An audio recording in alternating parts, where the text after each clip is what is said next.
नमस्कार दोस्तों, मैं अरुण कुमार मौर्य। इस वीडियो में हमने देखने वाले हैं कि ये जो आपके सामने बोर्ड है, इसके अंदर अगर बैकलाइट से रिलेटेड कोई फॉल्ट आता है तो हम लोग किस तरह से सॉल्व करते हैं। ओके, इस बोर्ड के अंदर सिर्फ एक सप्लाई सेकेंडरी साइड आती है, वो भी सप्लाई है 12 वोल्ट।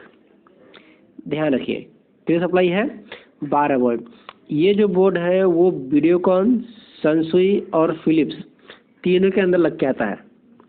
ओके, 24 इंच से लेके 32 इंच तक ये बोर्ड लग के आता है और इसको बैकलाइट के लिए चलने के लिए 12 वोल्ट और मदरबोर्ड को चलने के लिए भी 12 वोल्ट। दो सप्लाई, एक की सप्लाई है 12 वोल्ट और 12 वोल्ट। ओके, अब आगे चलते हैं। आपने मदरबोर्ड देख लिया, ये इसका मदरबोर्ड है। अब आगे चलते हैं, हम लोग थोड़ा पास से देखते हैं इसको। यहाँ पर देखिए, यहाँ पर दो आईसी लगी, एक आईसी इधर है, एक आईसी इधर है।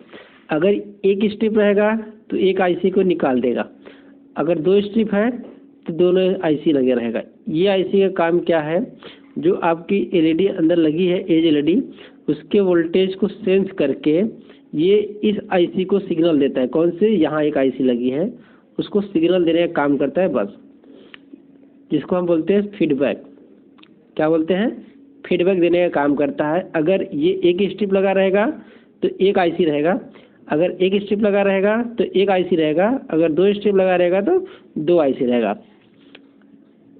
समझ में आया? अगर ये दोनों आईसी स्ट्रिप नहीं लगा, ये दोनों स्ट्रिप नहीं रहेगा तो आपकी ये आईसी दोनों भी नहीं रहेगी। इसके अंदर एक और कनेक्टर आता है, जैसे कि दो एलईडी जो अपना नॉर्मल 12 वोल्ट की स्ट्रिप या फिर आप बोल सकते हैं 24 वोल्ट की, 26 वोल्ट की जो स्ट्रिप आती है, वो स्ट्रिप रहता है, अलग टाइप का कनेक्टर रहता है।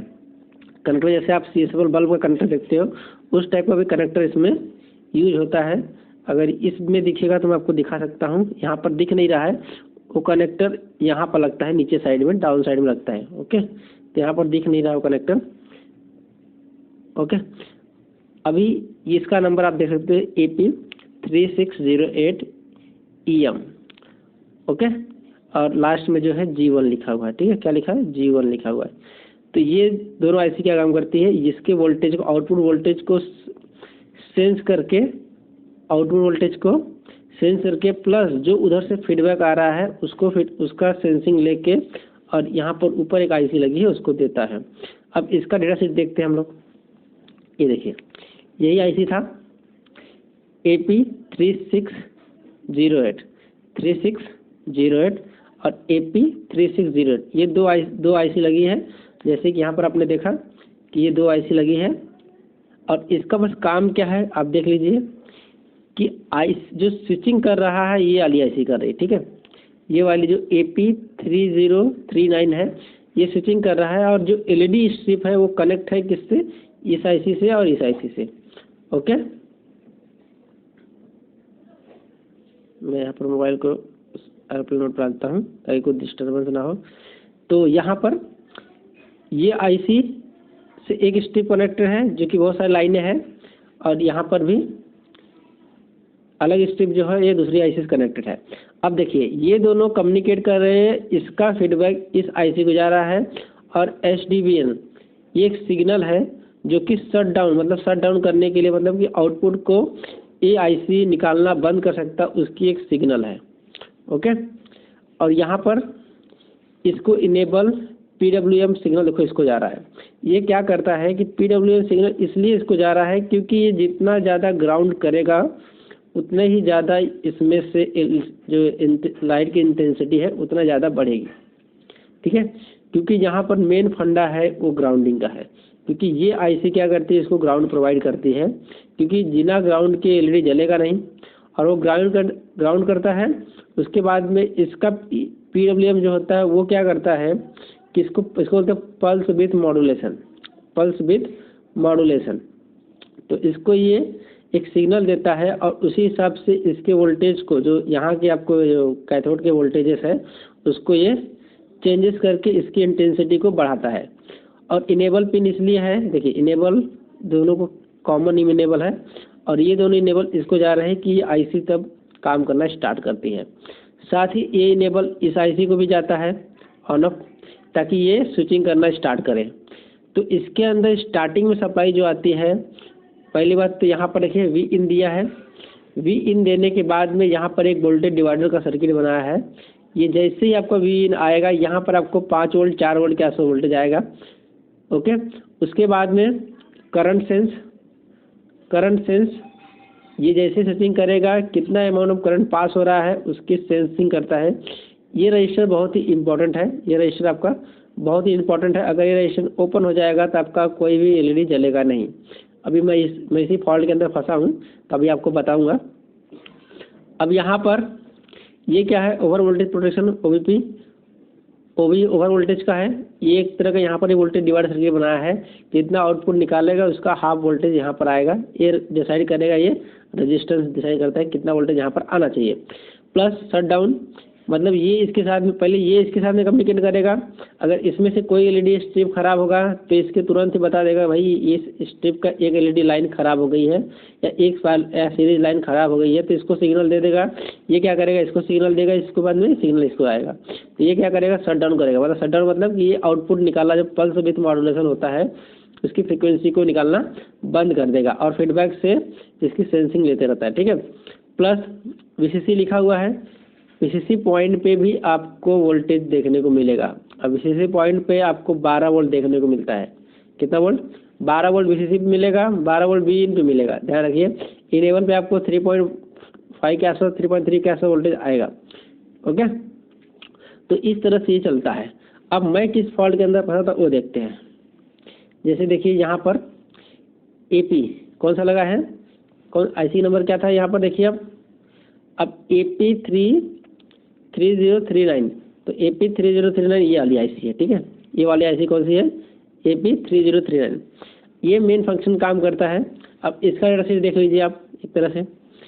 अगर वो दोनों आईसी नहीं लगे रहेंगे, कौन सी, ये दोनों आईसी नहीं लगी रहेगी, तो इसका फंक्शन कैसा रहेगा, इस तरह से रहेगा। ठीक है, समझ में आया, इस तरह से फंक्शन रहेगा। और शट डाउन जो होता है ऑन ऑफ का सिग्नल है, जो कि इसको अगर कंटिन्यूस ऑन रहना है तो ऑन किया सिग्नल आएगा, ऑफ करना है तो प्रोटेक्शन, एक तरह का प्रोटेक्शन काम करता है। और यहाँ पर इनेबल है। अब यहाँ पर देखिए एलईडी सीरीज में जुड़े हैं, कैसे जुड़े हैं, सीरीज में जितने पट्टी रहेंगी उसके बाद में फीडबैक से सेंस करेगा। फीडबैक से क्या करेगा, ये सेंस करता है। बाकी सब कार्यक्रम वो की तरह है जैसे नॉर्मल था। इसमें क्या हो गया, शट डाउन पे सिग्नल आ गया और उसमें क्या होता था, ये दोनों आईसी के थ्रू शट डाउन और एलईडी से फीडबैक लेता था। ये दोनों आईसी से फीडबैक का यूज़ करता था। लेकिन इसमें अब डायरेक्ट ये सेंस खुद कर ले रहा है तो फीडबैक यही ले रहा है। ठीक है, तो इस तरह से ये काम करता है आईसी। इसके काम करने के लिए सबसे पहले आपको बताया कि इनेबल आना जरूरी है और यहाँ का फ्रीक्वेंसी आपको, यहाँ का वोल्टेज आपको चेक करना है। यहाँ वोल्टेज हाई रहेगा तभी ये काम करेगा, अगर लो रहेगा तो ये ऑटोमेटिक बंद में रहेगा। अगर दूसरी बात यहाँ पर लगा है रेजिस्टेंस RCS करंट सेंस, ये भी आपको चेक कर लेना है। अब देखिए, अब जो यहाँ पर मॉसफेट में बात करता हूँ ये चीज़ें देखिए। अब इसको चलने के लिए कॉइल चाहिए, मॉसफेट चाहिए, डायोड चाहिए। कॉइल, मॉसफेट, डायोड और ड्राइवर, ये तीनों चीज़ कहाँ लगी है मदरबोर्ड में वो देख लेते हैं हम लोग। तो इसमें यहाँ पर देखते हैं। ठीक है, अब देखिए ये आपका आईसी हो गया, ये आपका आईसी हो गया और इसके नीचे आपका मॉसफेट और डायोड लगा है। अब मैं ये हिस्ट्री उठाता हूँ। अब देखिए यहाँ पर ये मॉसफेट, ये डायोड, ये हिस्ट्री लगाई है और ये इसका कॉइल है, बराबर। तो इसका आउटपुट इस तरह से निकलता है। अब देखिए मैं किस फॉल्ट के अंदर फंसा था कि इसके अंदर जो है ना वोल्टेज ही नहीं निकल रहे थे। यहाँ पर जो 12 वोल्ट थे वही 12 वोल्ट सिर्फ कनेक्टर पे से जा रहे थे, कोई वोल्टेज नहीं निकल रहा था, वोल्टेज कोई भी नहीं निकल रहा था। तो मैंने क्या किया, यहाँ से गेट लाइन कट कर दिया। क्या किया मैंने, आप थोड़ा ध्यान से देखोगे तो आपको देखो मैंने यहाँ से गेट लाइन कट कर दिया। जब मैंने गेट लाइन कट किया उसके बाद चालू किया तो मुझे लगा अगर कोई भी आउटपुट लाइन में कोई दिक्कत आएगी तो हो सकता है फ्रीक्वेंसी निकाल के बंद करता रहेगा, लेकिन ऐसा नहीं हो रहा था।